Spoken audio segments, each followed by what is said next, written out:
Assalamualaikum warahmatullahi wabarakatuh. Kami dari kelompok Lingkungan Hidup 1 ingin membuat video vlog yang menjelaskan tentang di sini sampah. Kita ulik. Yuk, cekidot. Oke guys, jadi yang pertama tuh ada sampah organik. Sampah organik juga dibagi menjadi dua, ada sampah organik yang basah dan juga sampah organik yang kering. Sampah organik yang basah tuh contohnya kayak sisa-sisa makanan, terus bekas makanan yang gampang membusuk, bekas makanan yang sehari-hari lah, itu sampah organik tuh. Itu mudah terurai. Kalau yang kering gimana nih? Yang kering tuh contohnya kayak daun-daun kering kayak gini. Ada ranting pohon juga. Ini juga sama, hampir sama kayak sampah organik yang basah, tapi dia membutuhkan waktu yang lama untuk terurai, membutuhkan waktu cukup yang lama lah untuk mudah terurai. Jadi ya kita harus memilah sampah ya guys ya. Tuh, jadi sampah organik tuh bukan sekedar hanya bekas makan makanan saja. Sampah organik juga dibagi menjadi dua ya. Iya, dua. Ada yang basah dan juga ada yang kering.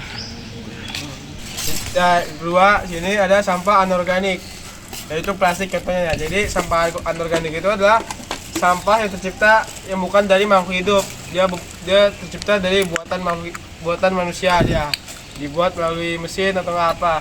Dia kenapa nggak bisa terurai? Karena dia mengandung bahan kimia yang sulit diurai.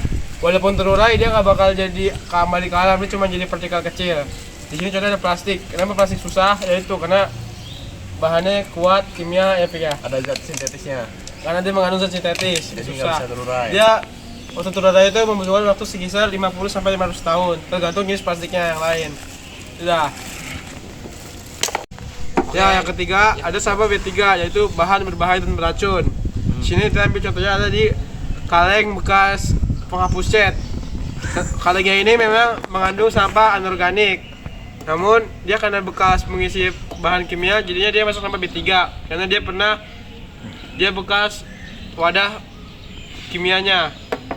Terus jadi sampah B3 juga bukan hanya sekedar ini. Sampah B3 itu ada batu baterai, ada kaset itu ya, pokoknya bekas kaleng, ya besi-besi, logam-logam yang B3 bekas. itu sampah-sampah yang mudah terbakar, Iya. korosi, terus resiko ledakan yang tinggi. Ya jadi sampah B3 tuh ya bisa dibilang sampah yang bisa mencemari lingkungan lah, karena contoh kayak wadahnya ini bisa mengandung zat-zat kimia yang beracun.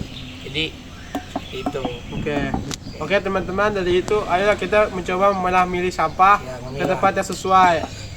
Jangan asal membuang sampah, tapi kita harus memilah. Dan untuk selain kita buang sampah anorganik juga bisa kita daur ulang, yaitu dengan pola segitiga, reduce, reuse, recycle. Oke teman-teman.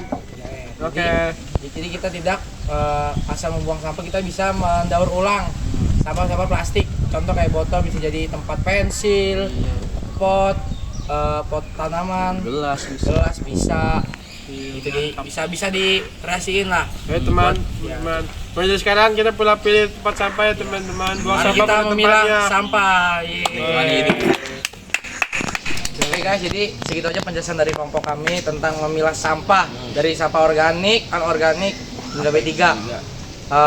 Segitu aja penjelasan dari kelompok Lingkungan Hidup 1. Terima kasih. Assalamualaikum warahmatullahi wabarakatuh. Ya.